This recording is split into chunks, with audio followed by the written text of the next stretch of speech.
This time, I'm in Romania, in the remote Carpathian mountains. I'm flying deep into an isolated part of ancient forest. These mountains are incredible. This is the hunting ground of thousands of ferocious brown bears. An encounter with one could be deadly. It will be a challenge filled with danger and extremes of weather. I'll be battling near freezing temperatures.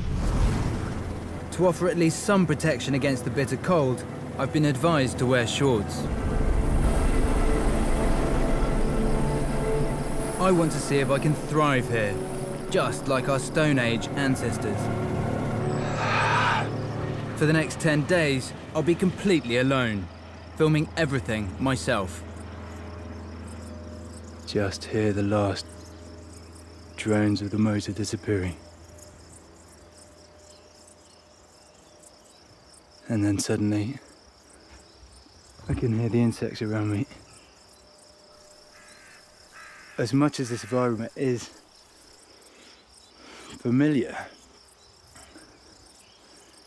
I've got nothing to help me survive. I've got no knife, I've got no food, I've got no equipment.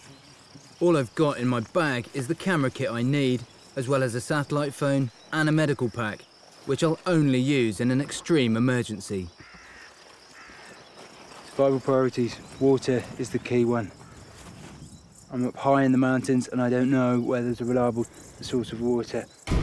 Even one day without water will impair my judgment and leave me exhausted. Just 3 days without would kill me. I'm not liking the clouds rolling in at all.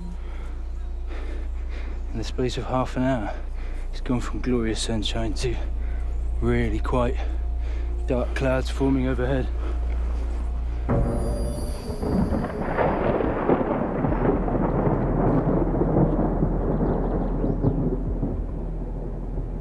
It's not exactly the noise I wanted to hear, I have to admit, on day one, when I can feel the spots of rain, and I haven't even started to build a shelter. Right, come on, Ed, get a move on. Okay, I need to get the rain covers out for the camera. Oh, crikey. I'll have to abandon my search for water and prioritize shelter. The temperature here will plummet after sunset, and I need to be out of the rain. There's a clear bough and I just need to pile green spruce boughs on top of it to try and keep the worst of the rain off. And I'm just going to snuggle under that and try and keep warm in the wet. Luckily the spruce snaps quite easily, so I can slide in thick over the top. And it's not going to be bomb-proof, but it is going to keep the worst of the elements off me. My biggest concern is the cold. I can preserve valuable body heat if I can raise myself off the damp forest floor. Beneath my feet is sphagnum moss, and that sphagnum moss is extraordinarily squidgy and comfy, but it's also very, very absorbent. It is wet, but so is the forest floor. And hopefully I should be able to lift this in quite big carpets. That's a beautiful, soft layer. It'll be dark in a matter of hours. There isn't much time for this to dry. It would be nice to have a dry bed, wouldn't it? Going to bed on a wet bed is an uncomfortable thought.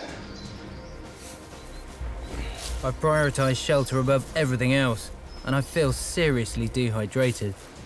Haven't yet located any water.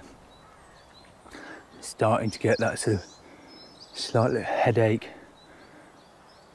Almost dizziness, not dizzy, but starting to feel the effects of not having drank any water since this morning. It's raining again. I can't go much longer without fluids, but with no tools, I can't even gather rainwater. Right now, it's pretty chilly, I have to say. It really is chilly. The temperature here can fall as low as 5 degrees centigrade. I need to keep moving to stay warm. I've been walking around my shelter, not really wanting to get in it at the moment. Not really wanting to stop and lie still.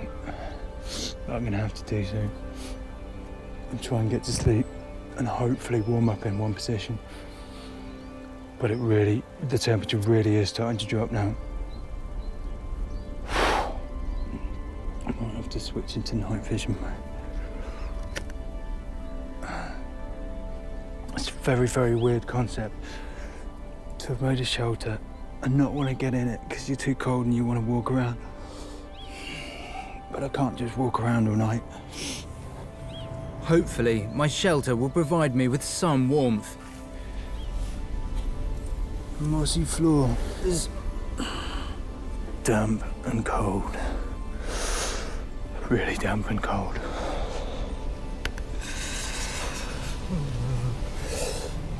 I'm really hoping that tiredness just overtakes me and that this shelter reflects enough of my own body heat to keep me warm tonight. And I've got a headache across this side of my head, which I think is from dehydration. Uncontrollable shivering is a sign of hypothermia. If my body temperature falls below 28, there's probably no way back. Night one. Very, very cold.